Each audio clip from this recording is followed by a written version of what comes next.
একটা টিস্যু দে তো, tissue tissue দে একটা।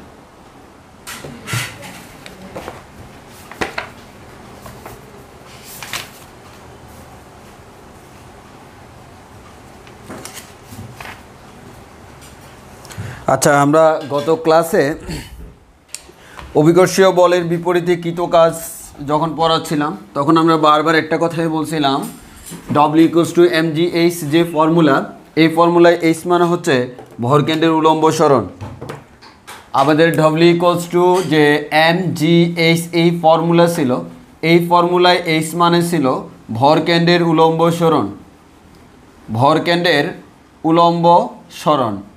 এবং এটা দিয়ে আমরা কয়েকটা মেথড দেখাইছিলাম এবং আমরা এটা ব্রিফলি ডিসকাস করছিলাম যে আমাদের সবসময় আমাকে মাথায় রাখতে হবে এটা হচ্ছে অ্যাকচুয়ালি ভরকেন্দ্রের উলম্ব সরণ, ভরকেন্দ্রের উলম্ব সরণ। সো তোমাকে এই সূত্র ব্যবহার করার সময় অলওয়েজ মাথায় রাখতে হবে তুমি ভরকেন্দ্রের উলম্ব সরণটাকেই কাউন্ট করবা। এখন প্রশ্ন হলো ভাইয়া কার ভরকেন্দ্র? যেই বস্তুটাকে তুমি, যে বস্তুটার জন্য তুমি কাজ করবা সেই বস্তুর। তাহলে যেই বস্তুর জন্য আমরা কাজ করব সেই বস্তুর ভরকেন্দ্রের উলম্ব সরণটা যদি এইচ হয়, সেই বস্তুর ভর যদি এম হয়, তখন W = mgh হয়। এখন এটার উপর ডিপেন্ড করে আমি একটা হোমওয়ার্ক দিয়েছিলাম তোমাদেরকে তপন স্যারের বই থেকে, ওটা কি তোমরা পারছো? একটু কমেন্টে জানাও তো। তপন স্যারের বই থেকে আমি একটা হোমওয়ার্ক দিয়েছিলাম, সেটা কি তোমরা পারছো নাকি আমাকে করাই দিতে হবে? তপন স্যারের বই থেকে আমি যে হোমওয়ার্কটা দিয়েছিলাম সেটা তোমরা পারছো কি না, আমাকে করাই দেওয়া লাগবে কি না একটু বলো তো। যদি করাই দেওয়া লাগে করাই দিতে হবে, কারণ এই টপিক্সটা বইতে ডিসকাস করা হয়নি খুব একটা। যেমন তুমি তপন স্যারের বইতে ম্যাথ পাইছো, কিন্তু কেন এটা হয়েছে, কীভাবে হয়েছে সেটা সরাসরি বলে দিছে, বইতে এগুলো ডিসকাস করে নাই। ম্যাথটা কি পারছো নাকি আমাকে করাই দিতে হবে? একটু কমেন্টে বলো না, আমাকে করাই দেওয়া লাগবে কি না ওই ম্যাথটা, ওই ম্যাথটা আমাকে করাই দেওয়া লাগবে কি না?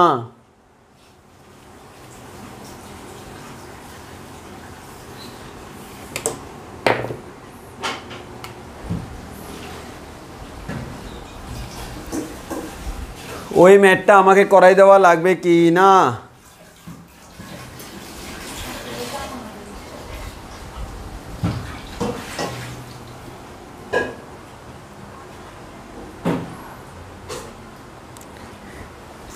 হ্যাঁ, কেউ বলতেছে হ্যাঁ না, কোনটার আনসার দিছে আমি জানি না। আমি এই কোয়েশ্চেন করছিলাম পারছো কি না, আবার এই কোয়েশ্চেনও করছি করাই দেওয়া লাগবে কি না। তো তোমরা বলো ভাই করাই দেন অথবা করাই দেন। আচ্ছা সরাপত হোসেন বলতেছে ভাই করাই দেন। আচ্ছা যাও, একজন যেহেতু বলছে আমি করাই দিই, তো আমি কোয়েশ্চেনটা লিখি। সেই কোয়েশ্চেনটা হচ্ছে এরকম, আমি আগে কোয়েশ্চেনটা লিখিনি, আমার সামনে কোয়েশ্চেনটা আছে। 5টি ঘনকাকৃতি বা ঘনাকৃতি লিখছে এখানে, সেম কথা। নর্মালি ঘনকের মতো আকৃতি মানে হচ্ছে ঘনকাকৃতি পাথরখণ্ডের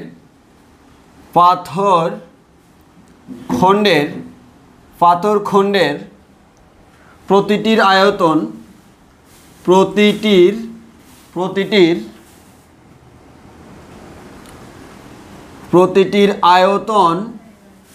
আয়তন 0.216 মিটার কিউব। 0.216 মিটার কিউব, এটা হচ্ছে তার আয়তন। ও ভর 300 কেজি, ও ভর হচ্ছে 300 কেজি। এখন কোয়েশ্চেন করা হলো, এদের একটি অপরটির উপর রেখে একটি স্তম্ভ তৈরি করতে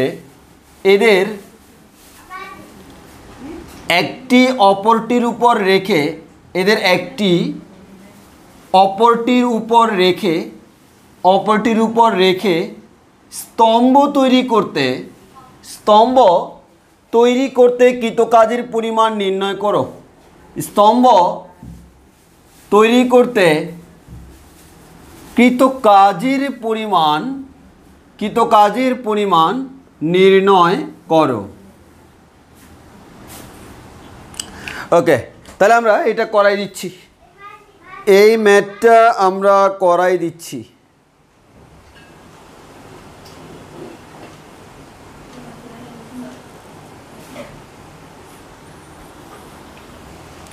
দেখো এখানে সবচেয়ে ইম্পর্টেন্ট কথা, আমি তোমাদের এটা কোয়েশ্চেন করি, দেখি কয়জনে পারো। এটা কোয়েশ্চেন করি, আমার কাছে একটা ঘনক আছে। ঘনক তো চিনো তোমরা আশা করি, ঘনকের মতো আকৃতি, ঘনকাকৃতি, এটা ঘনক। হ্যাঁ, ঘনক আর ঘনবস্তু কিন্তু সেম না। ঘনবস্তু মানে হচ্ছে 3টা দিক, অর্থাৎ দৈর্ঘ্য প্রস্থ উচ্চতা তিনটাই আছে। যেই বস্তুর দৈর্ঘ্য প্রস্থ উচ্চতা তিনটাই আছে তাকে আমি বলি ঘনবস্তু। তার দৈর্ঘ্য প্রস্থ উচ্চতা যথাক্রমে এ বি সি। ওই ঘনবস্তুর যদি এ বি সি পরস্পর সমান হয়, A equals to B equals to C, তখন আমরা তাকে বলি হচ্ছে ঘনক। ফর এক্সাম্পল, এইটা একটা বস্তু, এই যে আমার এটা একটা বস্তু, এই বস্তুটাকে আমরা বলতে পারবো এটা হচ্ছে ঘনবস্তু। কেন ঘনবস্তু? কারণ ভাইয়া এই বস্তুর দৈর্ঘ্য প্রস্থ উচ্চতা তিনটাই আছে।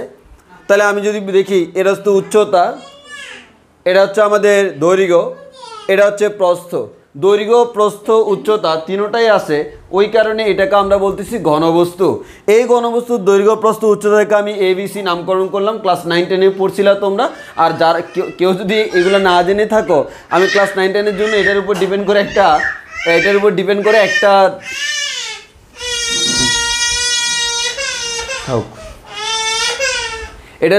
করে একটা ভিডিও বানাইছিলাম, সেখানে তুমি দেখবা।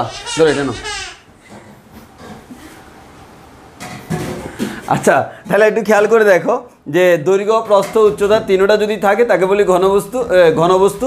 আর ঘনক মানে হচ্ছে এটা, দেখো এটাকে যদি আমি বলি দৈর্ঘ্য, এটাকে যদি বলি প্রস্থ, এটাকে যদি বলি উচ্চতা, তিনটা সেম না। যদি তিনটার দৈর্ঘ্য এক্স্যাক্টলি সেম হয় তখন তাকে আমরা বলতে পারবো হচ্ছে ঘনক বা কিউব। আমরা কিউব বলতে পারবো। হ্যাঁ, তাহলে আসি, আমরা একটা ঘনকাকার বস্তু যদি নিই, এই যে এটা হচ্ছে আমার ঘনকের মতো একটা বস্তু।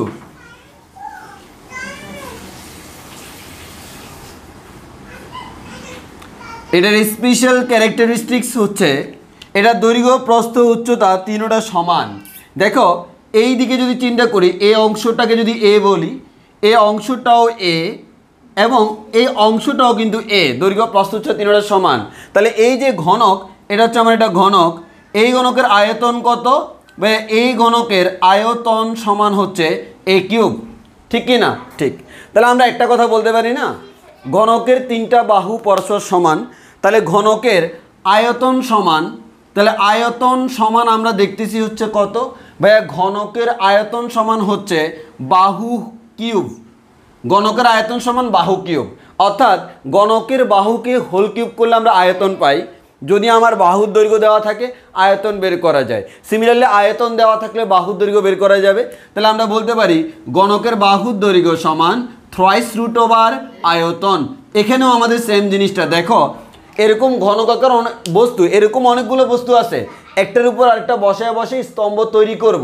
এই যে আমি স্তম্ভ তৈরি করব, স্তম্ভ তৈরি করার ক্ষেত্রে কিন্তু আমার বাহুর দৈর্ঘ্যটা লাগবে, হাইটটা লাগবে। তো এখানে তো দৈর্ঘ্য প্রস্থ উচ্চতা সেম, সো যে কোনো একটা বললেই হচ্ছে। তাহলে গণকের বাহুর দৈর্ঘ্যটা আমার লাগবে কিভাবে, থ্রাইস রুট ওভার আয়তন। তাহলে আমাদের প্রথম কাজ হচ্ছে এখানে যে আয়তন দেওয়া আছে, আয়তন থেকে বাহুর দৈর্ঘ্য বের করা, আর সেই বাহুর দৈর্ঘ্যকে আমরা ভরকেন্দ্রের উলম্ব সরণের জন্য উচ্চতা এইচ হিসেবে কাউন্ট করব। বলো আমরা এতটুকু বুঝছি কিনা, এতটুকু বুঝছি কিনা, বলো এতটুকু বুঝছি কিনা।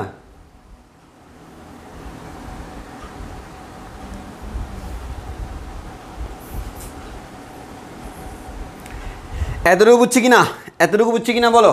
বাহুর দৈর্ঘ্য থেকে আয়তন বের করতে পারবো, আয়তন থেকে বাহুর দৈর্ঘ্য বের করতে পারবো। বাহুর দৈর্ঘ্য দেওয়া আছে, আয়তন বের করতে হবে, বাহুর দৈর্ঘ্যকে হোল কিউব করলে হয়ে যাবে। আর আমি আয়তন দেওয়া আছে, সেখান থেকে বাহুর দৈর্ঘ্য বের করবো, থ্রাইস রুট ওভার করতে হবে।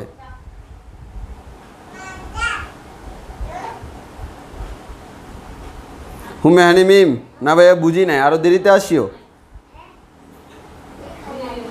এটা তোমার, এটা হোমওয়ার্ক ছিল, আর না বুঝলে তোমার মাইর দেওয়া উচিত। না বুঝলে এতটুকু মাথায় রাখো, গণক হচ্ছে দৈর্ঘ্য বস্তু উচ্চতা সেম হলে তাকে গণক বলে। গণকের বাহুরকে হোল কিউব করলে আয়তন পাওয়া যায়, আর আয়তন দেওয়া থাকলে তাকে থ্রাইস রুট ওভার করলে বাহুর দৈর্ঘ্য পাওয়া যায়। তানবীর তন্ময়, দৈর্ঘ্য প্রস্থ উচ্চতা ভিন্ন হলে তো সেটা আমার ঘনক না, সেটাকে বলতে যে ঘনবস্তু। এগুলো তো ক্লাস 9-10-এর পড়া, আমার পড়া না। তাও যদি এটার কনসেপ্ট ক্লিয়ার না থাকে, এটা নিয়ে আমার একটা ক্লাস বানানো আছে অলরেডি ক্লাস 9-10-এর জন্য ম্যাথের, তো সেইটা একটু দেখে নিতে পারো। 100% ফিউর কনসেপ্ট বেসিক দিয়ে আমি নিয়েছিলাম ওই ক্লাসটা। তো সেক্ষেত্রে ঘনবস্তুর ক্ষেত্রে তোমার, তো ঘনবস্তু যদি হয় সেক্ষেত্রে দৈর্ঘ্য প্রস্থ উচ্চতা সেম না। তখন মনে করো যেমন ফর এক্সাম্পল এই যে আমার বস্তুটা, এই বস্তুটা এটা হচ্ছে আমার একটা ঘনবস্তু। এই ঘনবস্তুর ক্ষেত্রে যদি তুমি দৈর্ঘ্য প্রস্থ উচ্চতা ABC নামকরণ করো, তখন এটার আয়তন হবে ABC, এটার আয়তন হচ্ছে ABC। আর এক্ষেত্রে আয়তন কত, এক্ষেত্রে আয়তন ABC, তবে A B এর মানও A, C এর মানও A, মান হচ্ছে A কিউব। সেম কনসেপ্ট, শুধুমাত্র এই সূত্রের মধ্যে ABC তিনটা সমান ধরলে ঘনক বের হয়ে যায়। সো এটা হচ্ছে ঘনবস্তু, আয়তাকার ঘনবস্তু, আর এটা হচ্ছে ঘনক। আয়তাকার ঘনবস্তুর দৈর্ঘ্য প্রস্থ উচ্চতা সেম হলে তাকে আমরা ঘনক বলি।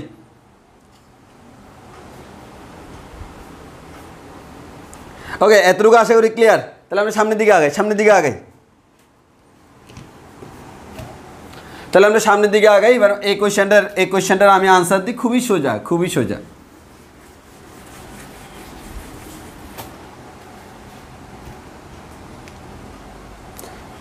তানিশকে মুনতা, ঘনবস্তুতে এক ধরনের আমাদের ঘনকতা এক ধরনের ঘনবস্তু।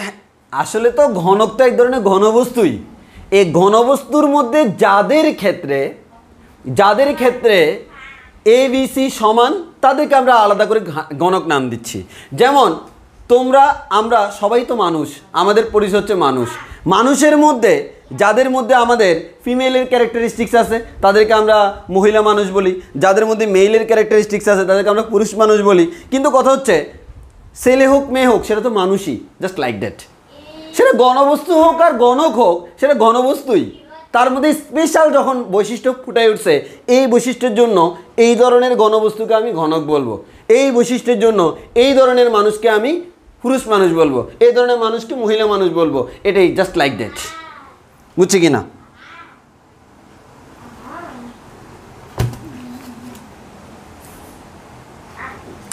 আচ্ছা আসো আমরা এখানে দেখি।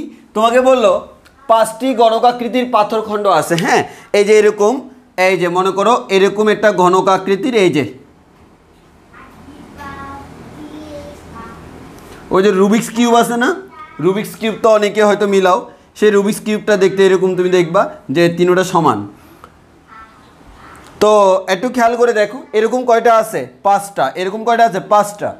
তো আমি ধরে নিলাম ভাইয়া এই যে এটা হচ্ছে এইচ, প্রত্যেকটা বাহুর দৈর্ঘ্য হচ্ছে এইচ। প্রত্যেকটা বাহুর দৈর্ঘ্য যদি এইচ হয়, তার আয়তনকে আমরা কি বলতে পারবো ভাই? তার আয়তনকে আমরা বলতে পারবো হচ্ছে এইচ কিউব। তাহলে তার এইচকে আমরা কি বলতে পারবো? থ্রাইস রুট ওভার আয়তন। এখন আমাদের মেইন টার্গেট হচ্ছে এটা, এই এইচটা বের করা। গত ক্লাসে ইটের উচ্চতা দেওয়া ছিল, এখন সেই ঘনবস্তুর উচ্চতা পাশে কতটুকু মোটা, তলা কতটুকু সেটটা, এটা নিয়ে আমার কোনো টেনশন নেই। আমার টেনশন উচ্চতা কতটুকু। কেন? ভরকেন্দ্রের উলম্ব সরণ লম্বালম্বিভাবে কতটুকু সেটা আমাকে দেখতে হবে। লম্বালম্বিভাবে কতটুকু সেটা আমাকে দেখতে হবে। এটাই আমার ঘনবস্তু ভাই, এটা আমার ঘনবস্তু। এটাকে যখন আমি এভাবে একটা তার উপর আরেকটা তার উপর আরেকটা বসাবো, এরকম আরেকটা ছিল না? আছে? দেখেন একটু, এই এরকম আরেকটা ছিল না? কই?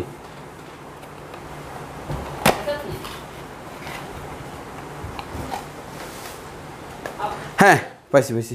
আচ্ছা এবার দেখো, তাহলে আমার এখান থেকে ইজিলি আমরা এক্সাম্পল দিতে পারবো। দেখো আমার ভূমিতে মনে করো এটা আছে, তার মতো আরেকটা আমি যখন এভাবে বসাচ্ছি, এই একটার উপরে আরেকটা, দেখো এখন কিন্তু আমি ভরকেন্দ্র কাউন্ট করব। এই যে ভরকেন্দ্রের সরণটা কিন্তু এই যে ভরকেন্দ্র এখানে আছে, তার থেকে এখানে সরে গেছে। মানে আমি প্রথমে বরকেন্দ্র এখানে, এর পরেরটা বরকেন্দ্র এখান থেকে এখানে, তখন আমি কিন্তু এটাকে দিয়ে ক্যালকুলেশন করতেছি। আমি যদি এবার চিন্তা করি না ভাইয়া আমি কাউন্ট করব এভাবে, এভাবে কাউন্ট করব, তাহলে এভাবে হলে তখন তোমাকে এভাবে চিন্তা করতে হবে, এটা তার উপরে এটা। এবার দেখো এভাবে তুলে তুলে আমি স্তম্ভ তৈরি করতেছি, তখন আমাকে এটা কাউন্ট করতে হবে। আবার ইচ্ছে হলো না ভাই আমি এভাবে তৈরি করব, তখন এটা তার উপরে এটা, তাহলে আমি স্তম্ভ তৈরি করতেছি। কথা ক্লিয়ার কিনা বলো? মানে তোমার মেইনলি লাগতেছে হচ্ছে এইটা উলম্ব বরাবর কতটুকু, কারণ আমি তো উলম্ব সরণ বের করব। সো আমি যখন এভাবে একটার উপর আরেকটা দিচ্ছি, তখন আমার এই পাশে ওই পাশে চিন্তা করা লাগতেছে না, আমি শুধুমাত্র এইভাবে উলম্ব বরাবর চিন্তা করব। কারণ ভরকেন্দ্রের উলম্ব সরণটা বের করা আমার কাজ, যদি সেটা আমরা বের করতে পারি, নাই থাকবে কোনো লাজ। তাহলে বুঝতেই পারতেছো।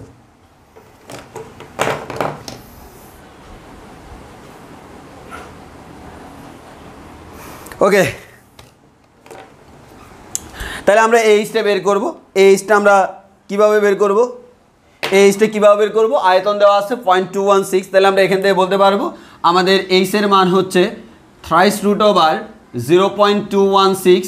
কেউ যদি এটা ক্যালকুলেশন করতে না পারো বলে দিই, 0.216 থ্রাইস রুট ওভার মান হচ্ছে টু দি পাওয়ার 1/3। এটা ক্যালকুলেশন করবা, আমি বই থেকে দেখে দেখে বলে দিই। তোমাদের বইতে যেটা করলো সেটা অনুযায়ী আনসারটা হয় 0.6, তাহলে এইচের মানটা হয় 0.6 মিটার, যেহেতু এটা মিটার কিউব ছিল। তাহলে এরকম একটা ঘনক, তার আমাদের 0.6 মিটার হাইটটা। তো আমরা কি করব?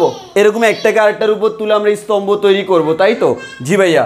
তাহলে একটু খেয়াল করো, আমরা যদি স্তম্ভ তৈরি করি,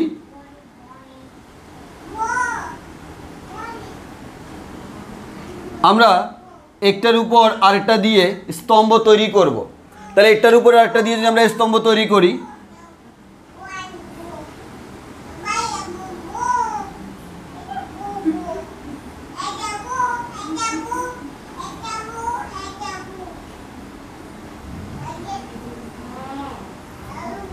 তাহলে দেখো, তাহলে এটা হচ্ছে আমার প্রথম ঘনকটা, এটা হচ্ছে প্রথম ঘনকটা, এটা এরপর হচ্ছে আমাদের দ্বিতীয় ঘনকটা, এরপরে আমাদের তৃতীয় ঘনকটা। এবার আমরা কয়টা দিব? 5টা দিয়ে স্তম্ভ তৈরি করব। তাহলে আমাদের এই যে প্রথম ঘনক, তৃতীয় ঘনক, আর মাঝখানে হচ্ছে আমার দ্বিতীয় ঘনক। তাহলে এভাবে একটার উপর একটা দিয়ে আমি স্তম্ভ তৈরি করব। তাহলে আমরা এক্ষেত্রে বলতে পারি ভাইয়া টোটাল যে কৃতকাজ, সেই কৃতকাজ তোমাকে বের করতে বলছে। তাহলে টোটাল কৃতকাজটা কী হবে ভাই? সিম্পল হিসাব নিকাশ। সরি, আমাদের কারেন্টটা চলে গেছে, একটা মিনিট।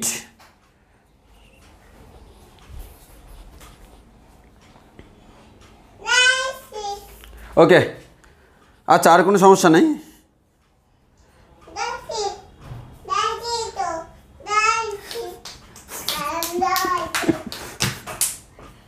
আচ্ছা একটু খেয়াল করি,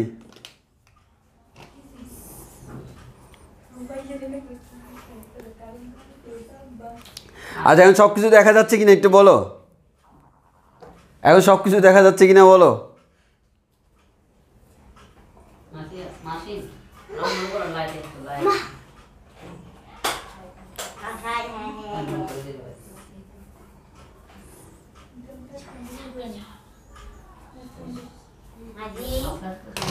কি আসলে লাগবে না। আচ্ছা বুঝা যাচ্ছে কিনা বলো তো। আচ্ছা তাহলে এবার একটু খেয়াল করে দেখি, আমার এখানে টোটাল এরকম কয়টা আছে, 5টা। তাহলে আমি কৃতকাজের ক্ষেত্রে বলতে পারবো W1, প্রথম ক্ষেত্রে কৃতকাজ কত, mg ইন্টু 0। এর পরের বারের জন্য W2 equals to mg into h। এর পরের বার W3 equals to mg into twice h। এর পরের বার W4 equals to mg into 3h। এর পরের বার 5 নাম্বারটা যখন তুলব mg ইন্টু কত, mg ইন্টু 4h। তাহলে আমরা বলতে পারবো ভাইয়া এটার মান 0 আসলো। তাহলে দ্যাট মিনস আমি যদি ক্যালকুলেশন করি তাহলে আমাদের এগুলো হচ্ছে টোটাল কৃত কাজগুলো। প্রথমটার জন্য কোনো কাজ করতে হয়নি, দ্বিতীয়টার জন্য mgh পরিমাণ কাজ করতে হইলো, তৃতীয়টার জন্য 2 mgh পরিমাণ কাজ করতে হইলো, চতুর্থটার জন্য 3 mgh পরিমাণ কাজ করতে হলো, পঞ্চমটার জন্য হচ্ছে 4 mgh পরিমাণ কাজ করতে হইলো। তাহলে আমি যদি বলি total work done W equals to হচ্ছে, একসাথে আমি mgh-টা কমন নিয়ে নিই, এভাবেও বলা যায় 1 + 2 + 3 + 4 ইন্টু mgh।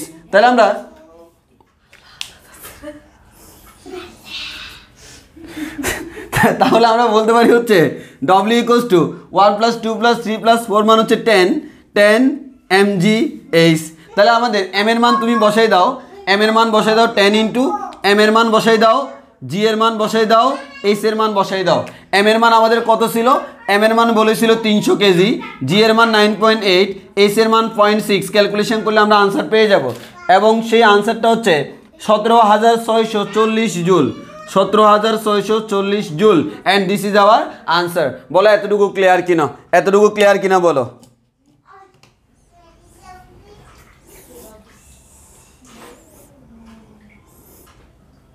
এতটুকু ক্লিয়ার কিনা বলো।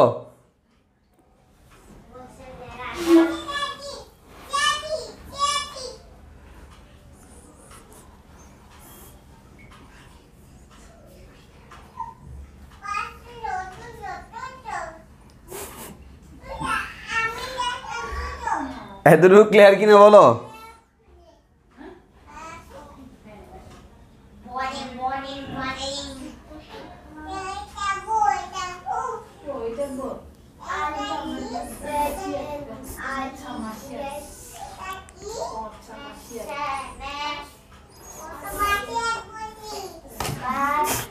আচ্ছা দেখি তাহলে আমরা সামনের দিকে আগাই। এবার আমাদের আরেকটা কোয়েশ্চেন করা হবে। এই কোয়েশ্চেনটা হচ্ছে দিনাজপুর বোর্ড 2017 মেবি সামহাও কোনো একটা বোর্ডে আসছিল, ওই কোয়েশ্চেনটা আমরা দেখাই এখানে, ওইটা আমরা একটু দেখাই।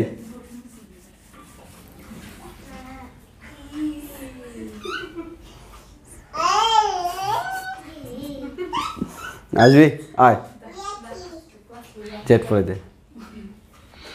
আচ্ছা আমরা দেখি তাইলে যে একটা কোয়েশ্চেন দিই, দেখি কয়জনে পারো। আমরা একটা কোয়েশ্চেন দিই, ভালো করে খেয়াল করো। এরকম ঘনক আকৃতির অনেকগুলো বস্তু গ্রাউন্ডে আছে, কেমন, খুব মনোযোগ দিয়ে খেয়াল করো। প্রশ্নটা ভালোভাবে খেয়াল করতে হবে, প্রশ্নটা খেয়াল না করলে ঝামেলায় পড়বা। আমরা এরকম ঘনক আকৃতির মনে করো 5টা বস্তুকে রাখলাম, কয়টা, 5টা, 1টা 2টা 3টা 4টা 5টা। তাহলে আমরা এরকম 5টা বস্তুকে রাখলাম, ওকে। প্রত্যেকটা বস্তু সেম এবং প্রত্যেকটার যে হাইটটা, সে হাইটটা ধরে নিলাম হচ্ছে h, ওকে। তাহলে প্রত্যেকটার হাইট হচ্ছে h। এরকম আমাদের এটা ঘনক কিন্তু বলেইছি, ঘনক, এগুলো কিন্তু ঘনক মান হচ্ছে এইদিকে সব দিকে সেম, ওকে। আমি এক পাশ থেকে দেখতেছি, এর থেকে ভূমিতে 5টাকে একসাথে রাখা হলো। তো তোমাকে কোয়েশ্চেন করা হলো, ফার্স্ট অফ অল আমি কি করব, এরকম একটা করে ঘনক নিব। প্রথমে একটা ঘনক নিলাম, তার উপর আরেকটা ঘনক বসাইলাম, তার উপর আরেকটা ঘনক বসাইলাম, তার উপর আরেকটা ঘনক বসাইলাম, 1 2 3 4 5, তার উপর আরেকটা ঘনক বসাইলাম। এরকম আমরা একটার উপর একটা করে ঘনক বসে স্তম্ভ তৈরি করলাম। তাহলে কোয়েশ্চেনটা কি, তাহলে আমার কোয়েশ্চেনটা হচ্ছে 5টি ঘনক আছে, 5টি ঘনক। এবার হচ্ছে প্রথমবার কি করলাম, একটির উপর একটি রেখে,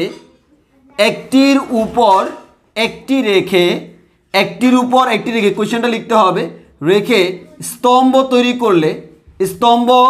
তৈরি করতে করতে কৃত কাজ। আর দ্বিতীয় ক্ষেত্রে হচ্ছে অর্থাৎ তুমি একটা একটা করে রাখলা, একটার উপরে একটা, এভাবে কৃত কাজ। আর প্রত্যেকটার ভর আমি ধরে নিলাম এম। এবং এবার বললাম, এর পরের বার বললাম এই 5টা গণককে একসাথে তুলবো, মানে বুঝছো তো? মনে করে এরকম, এই যে আমার 5টা এরকম আছে, তো একটা একটা না তুলা সবগুলোকে ধরে একসাথে তুলে ফেলছি এরকম। তাহলে আমাকে বলা হলো 5টাকে একসাথে তুলবো।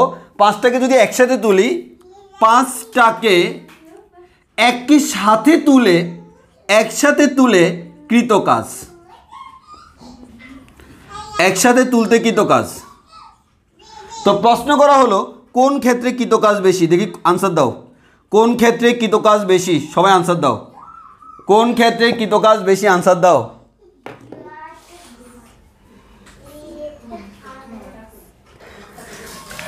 আচ্ছা আগে বলো, আগে তোমরা একটু আমাকে এই আনসারটা দাও। কোন ক্ষেত্রে কৃত কাজ বেশি বলে তোমার মনে হয়? কোন ক্ষেত্রে কৃত কাজ বেশি বলে তোমার মনে হয়? কোন ক্ষেত্রে কৃত কাজ বেশি বলে মনে হয়? মাহসিন এদিকে আসো, এদিক দিয়ে ঘুরে আসো, দেখবা?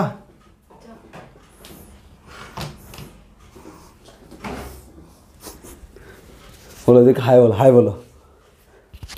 কেমন আছে জিজ্ঞেস করো তো, ওদেরকে বলো হাই, বলো না, বলো না। এটা হচ্ছে মাইক্রো, এটা হচ্ছে মাইক, কথা বলো, শুনবে ওরা। বলো তোমরা কেমন আছো?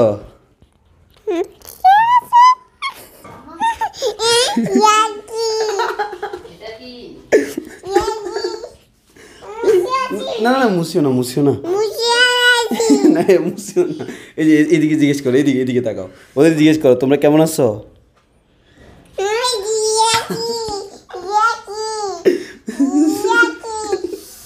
তাহলে তাহলে রাখবো না, জিজ্ঞেস করো কেমন আছো, জিজ্ঞেস করো না। বলো তোমরা ভালো আছো, বলো তো।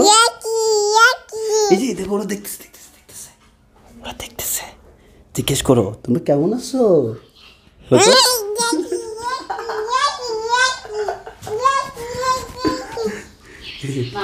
এগুলো এগুলো এগুলো পড়তে পারবা? ওদেরকে পড়াও তো, 1 2 পড়াও তো, ওদেরকে পড়াও, 1 2 পড়াও তো। এই যে এই আচ্ছা মামা দিচ্ছি, হাতে দিচ্ছি, না হ্যাঁ কথা বলো তো।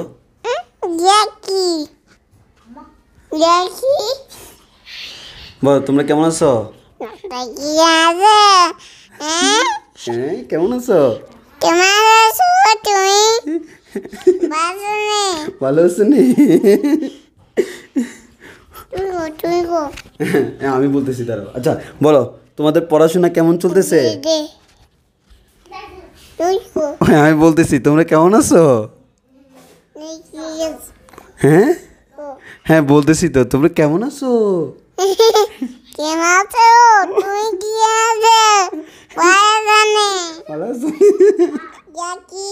বলো তোমাদের পড়াশোনা বলো পড়াশোনা চলে? এটা মাইক, মাইক, হ্যাঁ এটা মাইক। হ্যাঁ এটা দিয়ে পড়াশোনা করে, হ্যাঁ এটা দিয়ে পড়াশোনা করে, হ্যাঁ মাইক, এটা মাইক। হ্যাঁ এটা চশমা, চশমা। ওরা ওদেরকে ওদেরকে টাটা দাও তো, টাটা বলো, টাটা, আল্লাহ হাফেজ বলো। তুমি বলো, মামা ধরছি, মামা ধরছি। ও আচ্ছা হ্যাঁ বলো টাটা, আল্লাহ হাফেজ, আল্লাহ হাফেজ, বাই বাই, ভালো থেকো। ওকে যাও, হ্যাঁ হ্যাঁ ভালো থেকো, টাটা, বাই বাই, যাও এবার। হ্যাঁ এবার তুমি যাও, আমরা একটু পরে আবার বলবো। হ্যাঁ যাও যাও যাও যাও যাও যাও।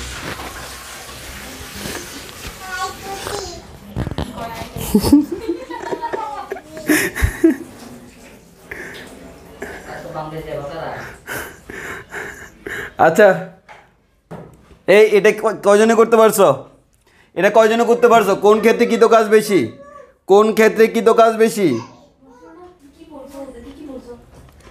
কোন ক্ষেত্রে কৃত কাজ বেশি? কোন ক্ষেত্রে কৃত কাজ বেশি?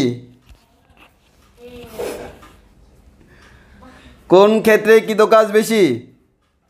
এই ধরিও না, ধরিও না, এই ধরো না, নড়ে যাবে, ধরিও না। ওই তুমি এখানে বসো মামা, একটু পর আসতেছি, যাও একটু পর আসতেছি। হ্যাঁ হ্যাঁ, তুমি এখানে বসো। হ্যাঁ এখানে ওই এ আফু নিয়ে যায় রে।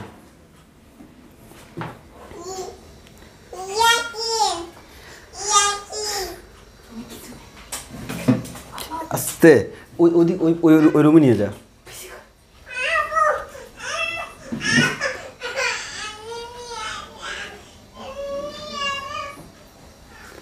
আচ্ছা ওকে,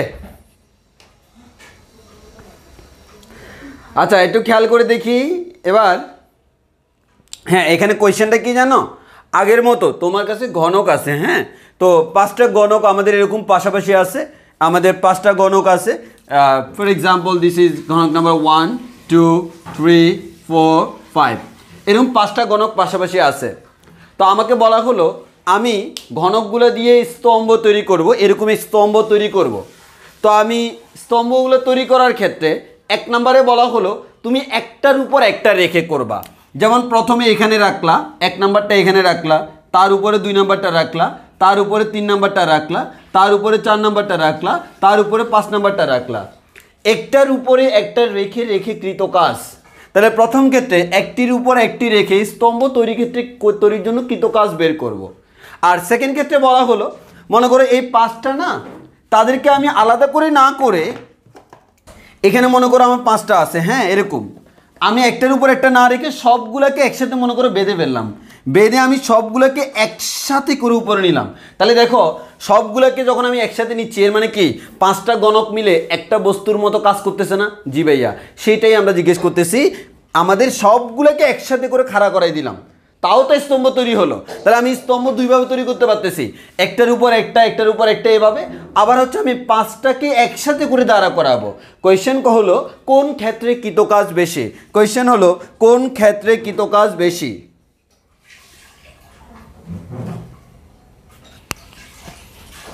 কোন ক্ষেত্রে কৃত কাজ বেশি?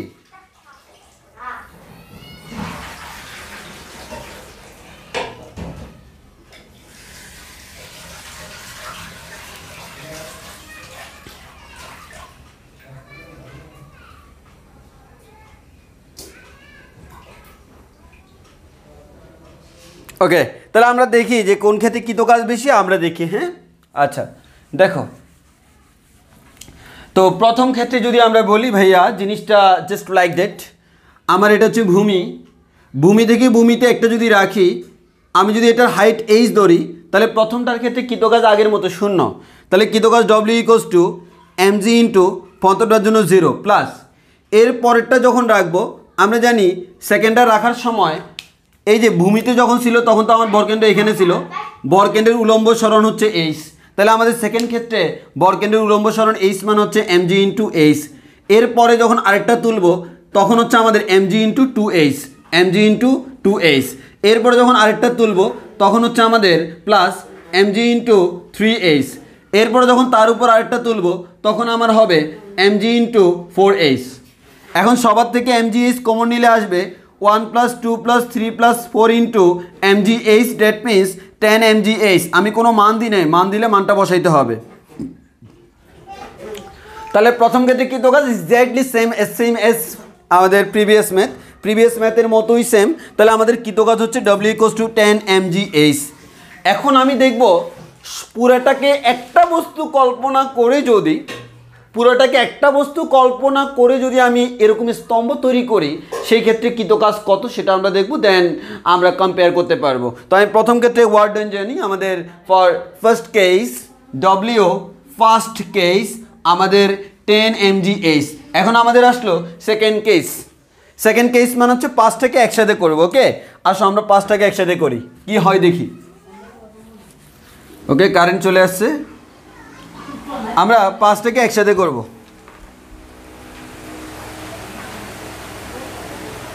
আচ্ছা, আগের বার ছিল কি আমি আগেরবার ছিল হচ্ছে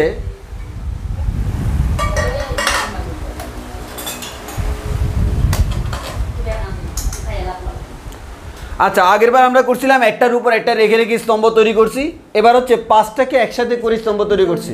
কি হয়েছে? তাহলে আমাদের পাঁচটাকে একসাথে করে স্তম্ভ তৈরি করব। তাহলে একটু খেয়াল করে দেখো, পাঁচটাকে একসাথে করে যদি আমি স্তম্ভ তৈরি করি, এক্ষেত্রে দেখো এই পুরো বস্তুটা কিন্তু একটা বস্তু নিয়ে কাজ করবে। দ্যাট মিন্স আমাদের এই যে সবাই মিলে যদি আমার একটা বস্তু হয়, দেখো একটা যদি আমি স্তম্ভ নিই, একটা যদি ঘনক নিই, তার যে সেন্টার সেটা কিন্তু ঠিক মাঝখানে। এবার আমি এই যে পাঁচটাকে একটা চিন্তা করতেছি, তাহলে এটার ভর কেন্দ্রটা ঠিক এই জায়গায় হবে, ঠিক মাঝখানে, ঠিক না? এবার যদি আমি এই পাঁচটাকে একসাথে করে যখন দাঁড়া করাইলাম, এটার ভর কেন্দ্র কিন্তু ভাইয়া এইখানে। তাহলে দেখো ভর কেন্দ্রের উলম্ব সরণ হচ্ছে ভাইয়া এইচ। এই এইচটা কত আমাকে দেখতে হবে, এটাই আমাদের কাঙ্ক্ষিত এইচ। এখন আমার প্রশ্ন হলো এটা কত এইচ। যদি আমি এটাকে এইচ ধরি, তাহলে একটু খেয়াল করো, এখান থেকে এতটুকু হিসাব করতে হবে। তাহলে আমার এতটুকুকে আমরা এইচ বলতে পারি, এতটুকুকে এইচ বলতে পারি, টোয়াইস এইচ আসবে। তাহলে আমার এক্ষেত্রে ভর কেন্দ্রের উলম্ব সরণ কত? 2h। আসো আমাকে কৃতকাজ বের করতে হবে। W = mgh। m মানে কি? ভর। কার ভর? যাকে তুমি সরাবা তার ভর, যার জন্য কাজ করবা তার ভর। একটু আগে যখন তুমি সিঙ্গেল একটা ঘনক নিয়ে কাজ করতেছিলা, তখন কিন্তু প্রত্যেকটা সিঙ্গেল ঘনকের ভর। এখন তুমি পাঁচটা ঘনককে একটা ঘনক কল্পনা করতেছ, ঘনক না, পাঁচটা মিলে একটা বস্তু কল্পনা করতেছ, তখন কিন্তু টোটাল ভরটা কত? এবার কিন্তু টোটাল ভরটা হচ্ছে 5m। কারণ একটার ভর যদি m হয়, পাঁচটার ভর হচ্ছে 5m ইন্টু জি ইন্টু উচ্চতা, যেটা ভর কেন্দ্রের উলম্ব সরণ, টোয়াইস এইচ। এক্ষেত্রে কৃতকাজ দেখো কত আসে, এক্ষেত্রে কৃতকাজ 5 × 10 10 mgh। আমাদের সবাই যে ভুলটা করে, এই জায়গায় তারা 5m কাউন্ট করে না। কেন? তুমি ঘনক আগে একটা তুলছিলা, তখন একটার ভর। এখন পাঁচটাকে যখন একসাথে তুলবা, তোমার পাঁচটার ভর হিসাব করতে হবে না? অবভিয়াসলি পাঁচটার ভর হিসাব করতে হবে। তো আমরা এটা অনেকে করি না। তাহলে আমার কৃতকাজ W, এক্ষেত্রে আমার কৃতকাজ W = আমাদের 10 mgh, আগেও 10 mgh ছিল, তাহলে বোথ আর ইকুয়াল। সো আমরা বলতে পারি দুই ক্ষেত্রে কৃতকাজ সমান।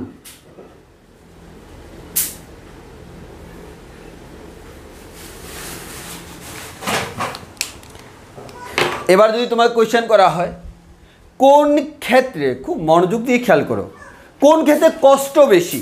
আচ্ছা, আমি যদি তোমাকে জিজ্ঞেস করি কোন ক্ষেত্রে কষ্ট বেশি, কোন ক্ষেত্রে কষ্ট বেশি, আমাকে আনসার দাও তো। কোন ক্ষেত্রে কষ্ট বেশি? আনসার দাও তো, কোন ক্ষেত্রে কষ্ট বেশি?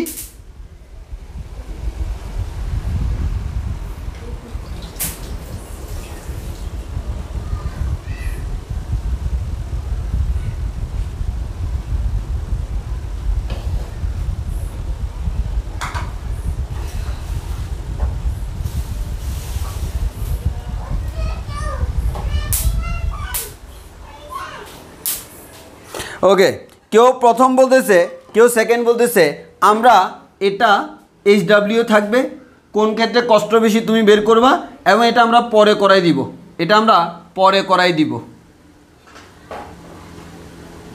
পরে কোনো এক সময় করাই দিব। আমার শিটের মধ্যে তোমরা পাবা, কারণ যেহেতু এটা বোর্ড কোয়েশ্চেন, আমার শিটের মধ্যেই থাকবে যে কোন ক্ষেত্রে কষ্ট বেশি। আসলে দেখো, আমরা অনেকে যে কাজটা করে, তারা বলে যেহেতু কৃতকাজ সেম, এর মানে কষ্ট সেম না। ভাইয়া, কৃতকাজ সেম মানে কষ্ট সেম না। দেখো, আমি যদি এই দেওয়ালটাকে 100 নিউটন বলে ধাক্কা দিতেই থাকি, কৃতকাজ কত? 0। আমি কিন্তু ধাক্কা দিচ্ছি, কৃতকাজ 0, এর মানে কষ্ট হয়নি? কষ্ট হয়েছে। অর্থাৎ তোমার কষ্ট বেশি হবে না কম হবে, এভরিথিং ডিপেন্ডস অন তুমি কতটুকু ফোর্স ক্রিয়েট করলা, কতটুকু বল প্রয়োগ করলা। যে ক্ষেত্রে টোটাল প্রযুক্ত বল সেম বেশি, সেই ক্ষেত্রে কষ্ট বেশি, আর যে ক্ষেত্রে টোটাল প্রযুক্ত বল কম, সেক্ষেত্রে কষ্ট কম। সো কষ্ট depends on force, not work done. এটা মাথায় রাখতে হবে। আমরা অনেকে এখান থেকে এই লাইনটা বের করার পর বলে যে দুই ক্ষেত্রে কষ্ট সেম না, কষ্ট কৃতকাজের উপর নির্ভর করে না। যদি নির্ভর করতো, যে সকল ক্ষেত্রে কৃতকাজ শূন্য মানে আমার কোনো কষ্ট নাই, কষ্ট আছে কিন্তু কাজ নাই। সো দুইটাই আলাদা জিনিস। তাহলে আমরা কষ্ট মেজারমেন্টের যে প্যারামিটার সেটা হচ্ছে কে? বল। কষ্ট বেশি না কম সেটা কার উপর নির্ভর করবে? বলের উপর নির্ভর করবে। কষ্ট কি বেশি হবে নাকি কম হবে, বেশি কষ্ট নাকি কম কষ্ট, সেটা কার উপর নির্ভর করবে? বলের উপর। তাহলে বলের উপর নির্ভর করবে কষ্ট বেশি নাকি কম। মাথায় থাকবে কিনা? এবং তোমরা এটা চিন্তা করবা খাতায়, তোমরা চিন্তা করবা। আর এখানে একটা জিনিস মাথায় রাখবা, প্রথমবারে কিন্তু আমি 5টাকে আলাদা আলাদাও তুলছিলাম, হ্যাঁ, আর পরের বার আমি সবগুলোকে একসাথে তুলছি। আমাদের এখানে যে বল, সেই বলের ব্যাপারটা তোমাকে কাউন্ট করতে হবে, কোন ক্ষেত্রে কষ্ট বেশি এটা বলের উপর নির্ভর করে, প্রযুক্ত বলের উপর।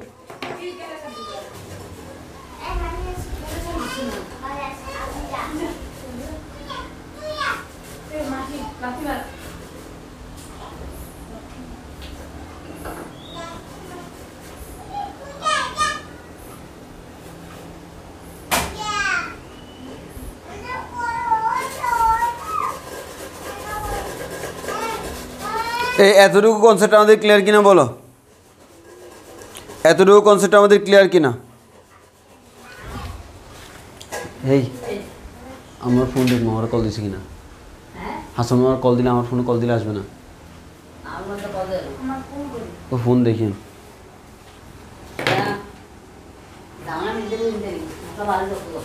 হ্যাঁ, সরাবত হোসেন, কষ্ট আমাদের বল বেশি বল প্রয়োগ করলে কষ্ট বেশি। এক্স্যাক্টলি, তুমি যত বেশি বল প্রয়োগ করবে তত কষ্ট। যেমন ফর এক্সাম্পল আমি বলি, আমি এই দেওয়ালটাতে এভাবে হেলান দিয়ে দাঁড়ায় আছি, আমি খুব একটা বল প্রয়োগ করতেছি না, কাজও হচ্ছে না, কষ্টও খুব একটা হচ্ছে না।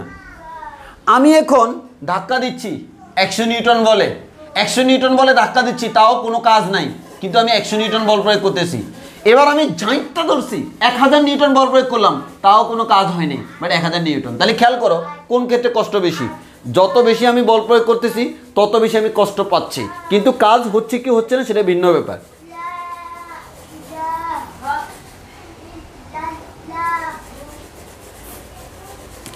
তানিষ্কা মুনতাহা, প্রথমটাতে 1 + 2 + 3 + 4 কেন, 5 কই? এমন মারা মারবো। গত ক্লাসে কি বুঝাইছিলাম মাথায় রাখবা, প্রথমটা ভূমি থেকে ভূমিতেই রাখা হয়েছে, ভরকেন্দ্রের উলম্ব সরণ 0, কোনো কাজ নাই। প্রথমটার ক্ষেত্রে কোনো কাজ করা লাগে নাই, একটার উপর একটা তুললে প্রথমটার ক্ষেত্রে কোনো কাজ নাই, এর পরেরগুলো থেকে কাজ করা শুরু। এটাই তো বলছিলাম গুরু।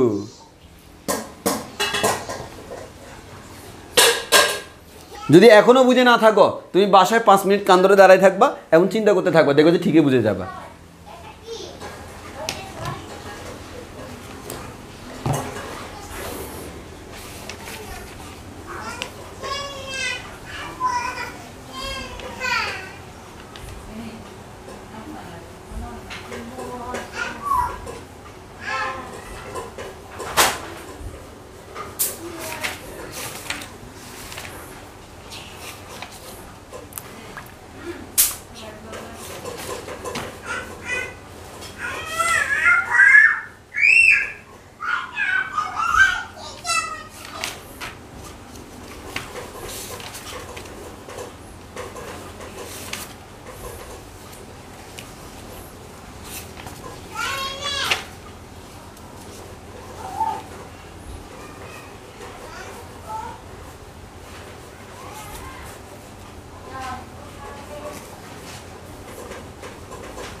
এটুকু বুঝছি কিনা বলো?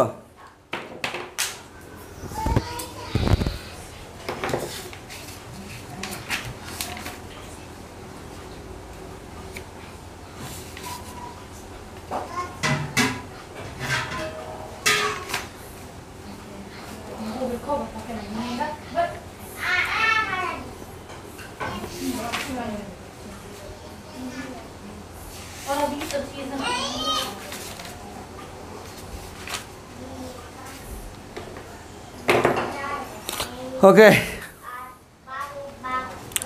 তাহলে আমরা এবার পড়বো হচ্ছে শক্তি। তো আমরা শক্তির আজকে বেশি পড়বো না, আমরা হালকা পাতলা পরে সামনের দিকে আগাবো। তো আমরা আসি, শক্তি নিয়ে একটু কথাবার্তা বলি।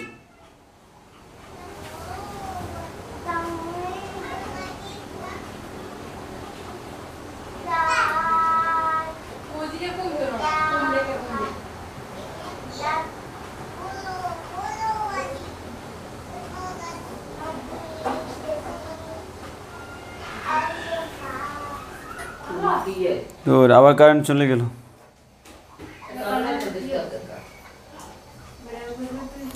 আচ্ছা, আজকে লাখ খারাপ, আমরা আর কন্টিনিউ না করি। তো এমনিতে আমরা মুখে মুখে কথা বলি।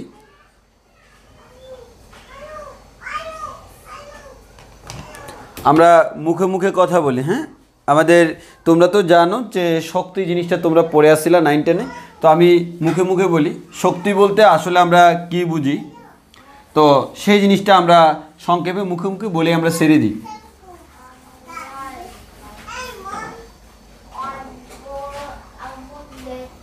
ভাগ্য হলো ইউপিএস ছিল, না হয় এই মাঝখানেই কারেন্ট গেছে, ওয়াইফাই শেষ, দেন যাইতো কা ঝামেলা পড়ে যাইতাম। আচ্ছা, তো আমরা আসি তাহলে, যে এক্ষেত্রে আমরা প্রথম পর্ব হচ্ছে এক শক্তি কি। তো শক্তি বলতে আমরা বলতে কোনো একটা বস্তুর কাজ করার সামর্থ্যকে শক্তি বলে। যেমন আমরা যদি বলি একটা, এতক্ষণ পর্যন্ত আমরা যেটা এতদিন পর্যন্ত পড়ছি সেটা হচ্ছে আমাদের কাজ। কোনো একটা বস্তু আমাদের কাজ করতেও পারে, নাও করতে পারে। এখন বস্তু কাজ করতে পারবে কি পারবে না তাকে আমরা বলতে পারি শক্তি। যেমন আমাদের কাজ করার যে সামর্থ্য সেটাই হচ্ছে শক্তি। কাজ করার সামর্থ্য, কাজ করার যে সামর্থ্য, এই কাজ করার সামর্থ্যকেই আমরা বলতেছি হচ্ছে শক্তি। এর মানে কারো যদি কাজ করার সামর্থ্য না থাকে সেক্ষেত্রে তার কোনো শক্তি নেই। তাহলে আমরা এক্ষেত্রে খেয়াল করো, আগের বার আমরা শুধুমাত্র কাজটা বের করছিলাম, এবার হচ্ছে না, সে যতটুকু কাজ করার জন্য সে প্রস্তুত, যতটুকু কাজ করার জন্য সে অ্যাফোর্ডেবল, যতটুকু কাজ সে করতে পারে, যতটুকু কাজ করার তার সামর্থ্য আছে, তাকেই আমরা বলতেছি হচ্ছে কি শক্তি। তাহলে আমাদের এনার্জি মানে কি, আমরা বলি না এনার্জি, আমার এনার্জি অনেক বেশি, এর মানে হচ্ছে আমি অনেক বেশি কাজ করতে পারবো, এর মানে আমি অনেক বড় বড় কাজের লোক। তাহলে আমরা বলতে পারি যার এনার্জি যত বেশি সে তত কাজের লোক। কারণ এনার্জি বেশি মানে কি, তার কাজ করার সামর্থ্য বেশি। তোমার তুলনায় আমার এনার্জি বেশি, আমার কাজ করার সামর্থ্য বেশি, দ্যাট মিনস তোমার থেকে আমি বেশি কাজের।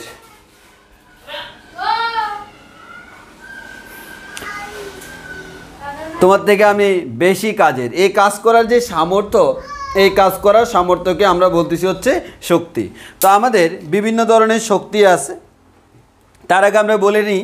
তাহলে আমাদের এই যে কাজ এবং কাজ করার যে সামর্থ্য তাকে আমরা বলি শক্তি। তাহলে অ্যাকচুয়ালি দেখো তো, এই শক্তি যেটা, এই শক্তির যে আমাদের প্যারামিটার বা শক্তির যে আমাদের পরিমাপক, অর্থাৎ কী দিয়ে আমি শক্তিটাকে পরিমাপক করব, যেটা দিয়ে আমি শক্তিটাকে পরিমাপ করব সেই শক্তির পরিমাপকটা হচ্ছে কাজ।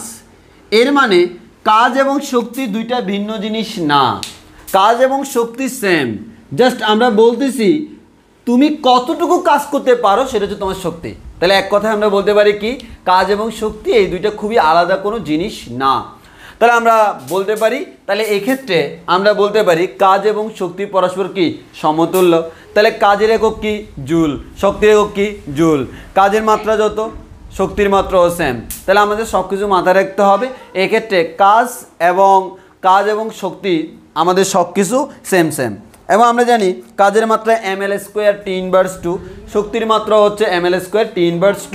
তাহলে আবারও বলতেছি কাজ এবং শক্তি পরস্পর কেমন সমান। এই কাজ এবং শক্তি কখনো কি হয় না, এগুলোকে আলাদা আলাদা করতে হয় না। তবে তুমি কাজ করতে না পারলে তোমার শক্তি নাই।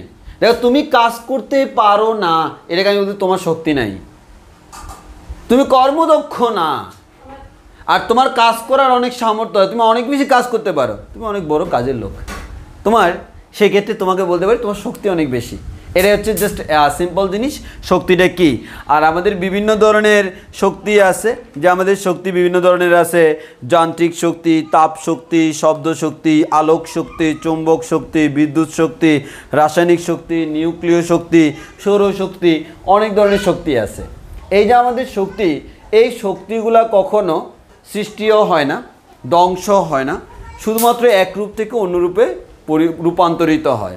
এই মহাবিশ্বে যে টোটাল শক্তি আছে সেই শক্তির পরিমাণ হচ্ছে আমাদের ধ্রুবক, অর্থাৎ আমাদের কোনো একটা বস্তু সে তার উপর যদি তুমি কাজ করো বা আমাদের কোনো একটা বস্তুর আমাদের শক্তিটা হচ্ছে মেইনলি সেটা ফিক্সড, এটা জাস্ট এক অবস্থা থেকে অন্য অবস্থায় রূপান্তর হতে পারে। যেমন আমরা শীতকালে হাত গরম করার সময় অনেক সময় এরকম করি, দেখ এরকম করলে আমার হাতটা কিন্তু গরম হচ্ছে কিন্তু ঠিকই, তাহলে এই তাপগুলো কোত্থেকে আসছে? তাপ মানে হচ্ছে তাপ শক্তি, কোত্থেকে আসছে? হাতের নাড়াচড়ার কারণে।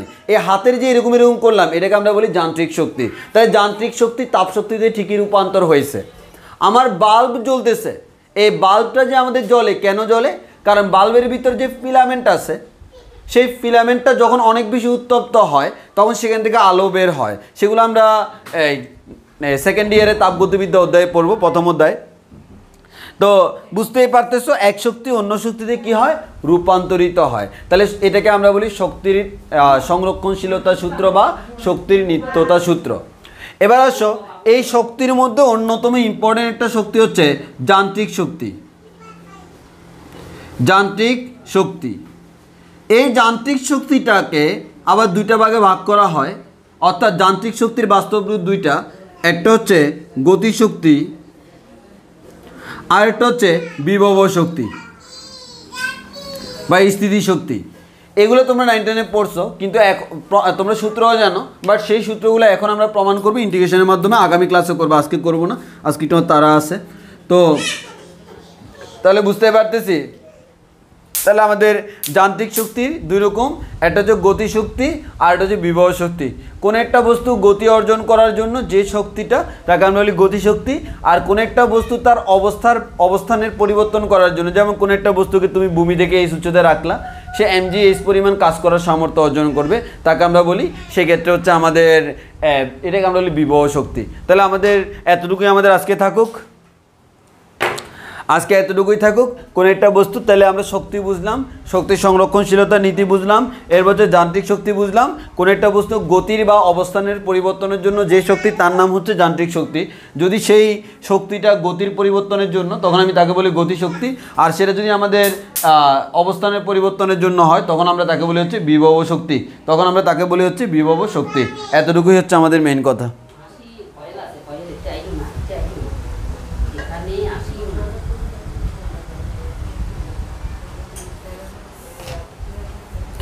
কই যাস বল, টাটা বলে দাও।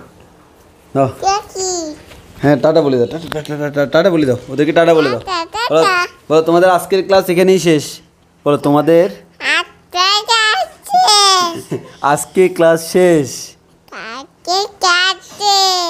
আজকে আমরা আর পড়াবো না, আগামী দিন দেখা কইরো।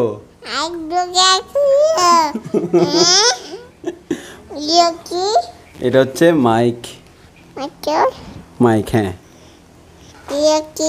মাইক, হ্যাঁ এটা চশমা। হ্যাঁ ওদেরকে বলো, বলো ওদেরকে বলো তোমাদের কোনো প্রশ্ন আছে? প্রশ্ন আছে না? কোনো প্রশ্ন আছে? হ্যাঁ প্রশ্ন থাকলে করতে পারো, বলো প্রশ্ন থাকলে করো। প্রশ্নটাকে বলো। হ্যাঁ বলো, আমরা আনসার দিব। আনসার দিব, হ্যাঁ বলো। এই তোমাদের কোনো প্রশ্ন থাকলে বলো, বলো বলো তাড়াতাড়ি তাড়াতাড়ি বলো, কুইকলি কুইকলি, কুচি কুচি না, বলো কুইকলি, হ্যাঁ বলো কুইকলি, বলো হ্যাঁ। ওই যে অনেকে বলতে প্রশ্ন আছে, বলো কি প্রশ্ন বলে ফেলো। প্রশ্ন কি বলো, আমরা আনসার দিব।